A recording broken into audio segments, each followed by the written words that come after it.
Hello, ಎಲ್ರಿಗೂ ನಮಸ್ಕಾರ. ಎಲ್ಲರೂ ಹೇಗಿದ್ದೀರಾ? ಆಷಾಢ ಮಾಸ ಪೂಜೆ ಹಾಗೂ ವಾರಾಯಿ ನವರಾತ್ರಿ ಪೂಜೆ ಎಲ್ಲರೂ ಚೆನ್ನಾಗಿ ಮಾಡ್ತಿದ್ದೀರಲ್ವಾ? ಯಾವುದೇ ಪೂಜೆ ಆಗಿರಲಿ, ಮುಖ್ಯವಾಗಿ ಬೇಕಾಗಿರುವುದು ನೈವೇದ್ಯ. ಸಬ್ಸ್ಕ್ರೈಬರ್ಸಲ್ಲಿ ಒಬ್ಬರು ನೈವೇದ್ಯ ಬಗ್ಗೆ ಹೇಳಿ ಅಂತ ಕೇಳಿದ್ದೀರಾ ಅಲ್ವಾ? ನೈವೇದ್ಯದಲ್ಲಿ ಬಹಳ ಶ್ರೇಷ್ಠವಾದ ಹಾಗೂ ಎಲ್ಲರ ಮನೆಯಲ್ಲೂ ಪ್ರತಿಯೊಂದು ಪೂಜೆ, ವ್ರತ, ಶುಭ ಕಾರ್ಯದಲ್ಲಿ ಈ ನೈವೇದ್ಯ ಸಹಜವಾಗಿ ಮಾಡತಕ್ಕದ್ದು. ನಮಗೆ ತಿಳಿದು ಅಥವಾ ಅರಿವಿಲ್ಲದೆ ಸಾಕಷ್ಟು ನಿಯಮಗಳನ್ನು ಪೂಜೆ ವಿಧಾನದಲ್ಲಿ ಅಳವಡಿಸಿಕೊಂಡಿರುತ್ತೇವೆ. ಅದರಲ್ಲಿ ಒಂದು ಈ ನೈವೇದ್ಯ. ಅದು ಯಾವುದು ಎಂದರೆ ಪಾಯಸಾನ್ನ. ಪ್ರಸಾದಗಳಲ್ಲಿ ಅಥವಾ ನೈವೇದ್ಯಗಳಲ್ಲಿ ಪಾಯಸಾನ್ನ ಬಹಳ ವಿಶಿಷ್ಟವಾದುದು. ಪಾಯಸಾನ್ನವನ್ನು ನಾವು ಬಹಳ ಸಹಜವಾಗಿ ಉಪಯೋಗಿಸುವಂತಹ ನೈವೇದ್ಯ. ಇದರ ಚಾರಿತ್ರಾತ್ಮಕ ಹಿನ್ನೆಲೆ ಹೀಗೆ ನೋಡೋಣ. ಪೂರ್ವದಲ್ಲಿ ಆಂಬಳಪ್ಪುಳ ಎಂಬ ರಾಜ ಕೇರಳ ರಾಷ್ಟ್ರದ ಅಲಪೂಡು ಎಂಬ ಊರಿನಲ್ಲಿ ಆಳುತ್ತಿದ್ದ.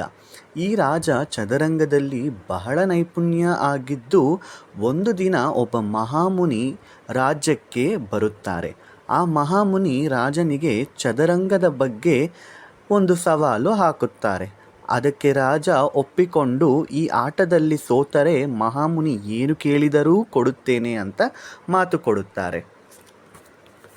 ಆಗ ಮಹಾಮುನಿ ಈ ಆಟದಲ್ಲಿ ಗೆದ್ದರೆ ಮೊದಲ ಚದರಂಗ ಚೌಕದಲ್ಲಿ ಅಕ್ಕಿಯ ಧಾನ್ಯವನ್ನು ಇರಿಸಿ ಮತ್ತು ನಂತರ ಪ್ರತಿ ಪರಿಣಾಮವಾಗಿ ಅದನ್ನು ದ್ವಿಗುಣಗೊಳಿಸುವಂತ ಕೇಳುತ್ತಾರೆ. ಅದಕ್ಕೆ ರಾಜ ಒಪ್ಪಿಕೊಂಡು ಆಟ ಶುರು ಮಾಡುತ್ತಾರೆ. ಆದರೆ ಆ ರಾಜ ಆಟದಲ್ಲಿ ಸೋತು ಹೇಳಿದ ಹಾಗೆ ಅಕ್ಕಿಯನ್ನು ಪ್ರತಿಯೊಂದು ಚೌಕದಲ್ಲಿ ಇರಿಸಿ ಅದನ್ನು ದ್ವಿಗುಣಗೊಳಿಸುತ್ತಾ ಹೋಗುವಾಗ 64ನೇ ಚೌಕಕ್ಕೆ ಬರೋ ಅಷ್ಟಿಗೆ ಲಕ್ಷಾಂತರ ಅಕ್ಕಿ ಧಾನ್ಯಗಳ ಲೆಕ್ಕ ಬರುತ್ತೆ. ಆಗ ರಾಜನು ದಿಗ್ಭ್ರಮೆಗೊಳ್ಳುತ್ತಾನೆ. ಆಗ ಆ ಮಹಾಮುನಿ ತಾನು ಯಾರೋ ಅಲ್ಲ, ಮಾರುವೇಷದಲ್ಲಿ ಇರುವ ಶ್ರೀಕೃಷ್ಣ ಎಂದು ಬಹಿರಂಗಪಡಿಸುತ್ತಾನೆ.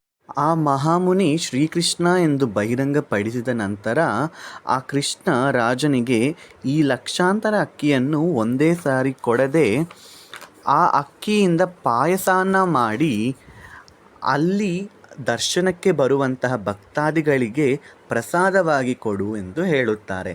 ಆವತ್ತಿನಿಂದ ಆ ಊರಿನಲ್ಲಿ ಕೃಷ್ಣನ ದೇವಸ್ಥಾನದಲ್ಲಿ ಈ ಆಂಬಳಪುಳ ಎಂಬ ರಾಜನು ಕೃಷ್ಣನು ಹೇಳಿದ ಹಾಗೆ ಅಲ್ಲಿ ಬರುವ ಭಕ್ತಾದಿಗಳಿಗೆ ಪಾಯಸಾನ್ನವನ್ನು ಮಾಡಿ ಪ್ರಸಾದವಾಗಿ ಕೊಡಕ್ಕೆ ಶುರು ಮಾಡಿದನು.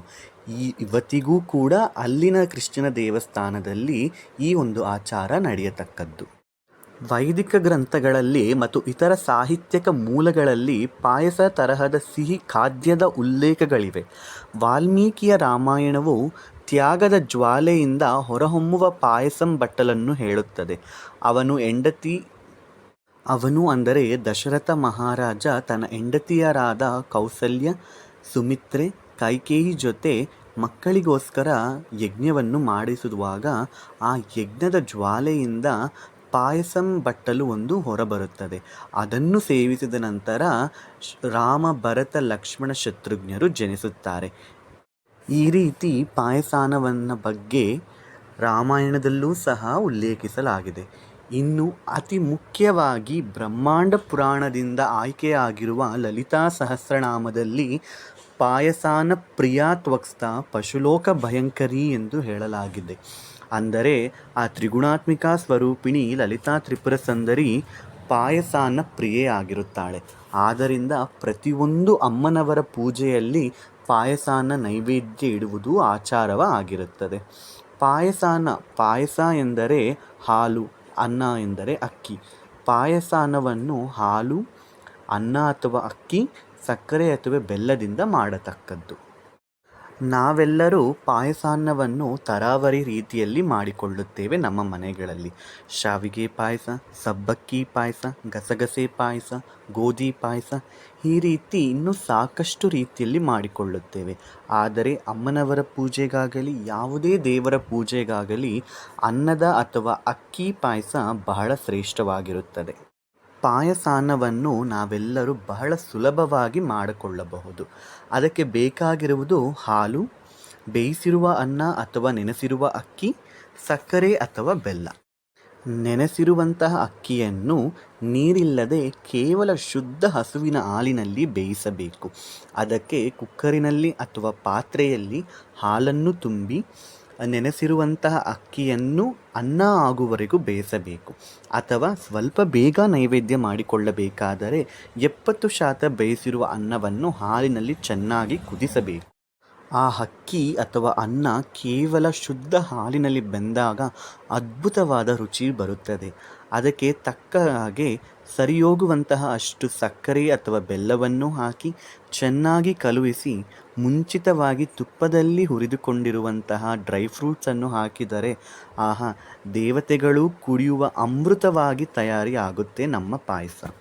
ಇಂಥ ಶ್ರೇಷ್ಠಕರವಾದ ನೈವೇದ್ಯ ನಾವು ನಮ್ಮ ಕೈಯಾರೆ ಮನಸಾರೆ ಮಾಡಿ ಆ ದೇವಿಗೆ ಇಟ್ಟರೆ ಕೋರಿದ ಬೇಡಿಕೆಗಳು ಎಲ್ಲ ನೆರವೇರಿಸದೇ ಇರುತ್ತಾಳಾ ತಾಯಿ?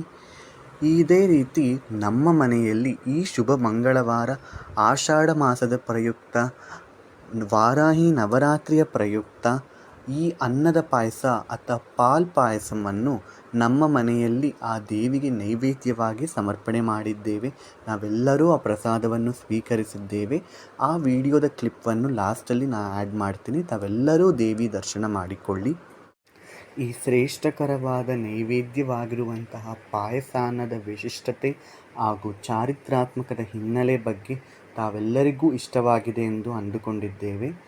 ನಿಮಗಿಷ್ಟ ಆಗಿದ್ದರೆ ನೀವೇನು ಮಾಡಬೇಕು ಗೊತ್ತಲ್ಲ, ಪ್ಲೀಸ್ ಲೈಕ್ ಮಾಡಿ, ಶೇರ್ ಮಾಡಿ, ಕಮೆಂಟ್ ಮಾಡಿ, ನಮ್ಮ ಚಾನಲ್ನ ಸಬ್ಸ್ಕ್ರೈಬ್ ಮಾಡಿ. ನಿಮ್ಮ ಸಪೋರ್ಟ್ನ ಹೀಗೆ ತಿಳಿಸಿ.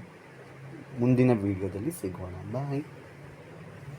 ಹೇಳಿದ ಹಾಗೆ ನಮ್ಮ ಮನೆಯ ಪೂಜೆಗೆ ಇವತ್ತು ಪಾಯಸಾನ್ನವನ್ನು ತಯಾರಿ ಮಾಡಿಕೊಳ್ಳುತ್ತಿದ್ದೇವೆ. ಅದಕ್ಕಾಗಿ ಮುಂಚಿತವಾಗಿ ನೆನೆಸಿಟ್ಟುಕೊಂಡಿರುವಂತಹ ಅಕ್ಕಿಯನ್ನು ಕುಕ್ಕರಿನಲ್ಲಿ ಹಾಕಿ ಈ ಒಂದು ಕನ್ಸಿಸ್ಟೆನ್ಸಿ ಬರೋವರೆಗೂ ಬೇಯಿಸಿಕೊಂಡಿದ್ದೇವೆ. ಇದು ತಯಾರಿ ಆದ ನಂತರ ಒಂದು ಪಾತ್ರೆಯಲ್ಲಿ ಹಾಲನ್ನು ತೆಗೆದುಕೊಂಡು ಅದನ್ನು ಸಹ ಬೇಯಿಸಿಕೊಳ್ಳುತ್ತಿದ್ದೇವೆ. ಹಾಲು ಈ ಕನ್ಸಿಸ್ಟೆನ್ಸಿ ಬರುವಾಗ ಅದಕ್ಕೆ ತಕ್ಕ ಹಾಗೆ ಸಕ್ಕರೆ ಅಥವಾ ಬೆಲ್ಲ ಯಾವುದಾದರೂ ಸಹ ನಾವು ಉಪಯೋಗಿಸಿಕೊಳ್ಳಬಹುದು. ಸಕ್ಕರೆ ಕರಗುವವರೆಗೂ ಹಾಲನ್ನು ಕುದಿಸಿ ಆದ ನಂತರ ನಾವು ಬೇಯಿಸಿಕೊಂಡಿರುವಂತಹ ಅನ್ನವನ್ನು ಸಹ ಇದರಲ್ಲಿ ಹಾಕಿ ಚೆನ್ನಾಗಿ ಕಲುಹಿಸಿ ಅದಕ್ಕೆ ಬೇಕಾಗಿರುವಷ್ಟು ಏಲಕ್ಕಿ ಪುಡಿಯನ್ನು ಸಹ ಹಾಕಿ ಈಗ ನಾವು ಡ್ರೈ ಫ್ರೂಟ್ಸನ್ನು ಸಹ ರೋಸ್ಟ್ ಮಾಡಿಕೊಳ್ಳುತ್ತಿದ್ದೇವೆ. ಅದಕ್ಕೆ ತುಪ್ಪದಲ್ಲಿ ಬಾದಾಮ್, ಗೋಡಂಬಿ, ದ್ರಾಕ್ಷಿಯನ್ನು ನಾವು ಉಪಯೋಗಿಸಿಕೊಂಡು ರೋಸ್ಟ್ ಮಾಡುತ್ತಿದ್ದೇವೆ. ಇದು ಚೆನ್ನಾಗಿ ರೋಸ್ಟ್ ಆದ ನಂತರ ಅದನ್ನು ನಮ್ಮ ಪಾಯಸಂ ಬಟ್ಟಲಿನಲ್ಲಿ ಹಾಕ್ಕೊಳ್ಳಬೇಕು.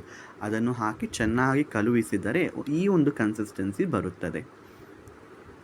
ಹೀಗೆ ಬೇಯುತ್ತಿರುವ ಪಾಯಸಾನದಲ್ಲಿ ಈ ಒಂದು ರೋಸ್ಟ್ ಆಗಿರುವ ದ್ರಾಕ್ಷಿ, ಗೋಡಂಬಿ, ಬಾದಾಮ್ ಅವನ್ನು ಹಾಕಿ ಚೆನ್ನಾಗಿ ಕಲುಹಿಸಿದ ನಂತರ ಅದ್ಭುತವಾದ ದೇವಿ ಪಾಯಸಾನ ನೈವೇದ್ಯ ತಯಾರಿಯಾಗುತ್ತದೆ. ಇದು ನಾವು ಯಾವ ಪೂಜೆಗೂ ಸಹ ಉಪಯೋಗಿಸಿಕೊಳ್ಳಬಹುದು. ಅದನ್ನು ನಾವು ಈಗ ನೈವೇದ್ಯ ಬಟ್ಟಲಿನಲ್ಲಿ ಹಾಕಿಕೊಳ್ಳುತ್ತಿದ್ದೇವೆ.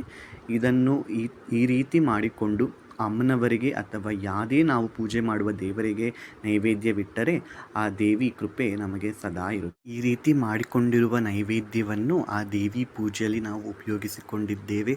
ಆ ದೇವಿಗೆ ಈ ಆಷಾಢ ಶುಭ ಮಂಗಳವಾರ ಲಲಿತಾ ಸಹಸ್ರನಾಮ ಸ್ತೋತ್ರದ ಸಮೇತ ಕುಂಕುಮಾರ್ಚನೆ, ಪುಷ್ಪಾರ್ಚನೆ ಹೀಗೆ ಸಾಕಷ್ಟು ಮಂತ್ರಗಳನ್ನು ಹೇಳಿ ನೈವೇದ್ಯವನ್ನು ಸಲ್ಲಿಸಿದ್ದೇವೆ.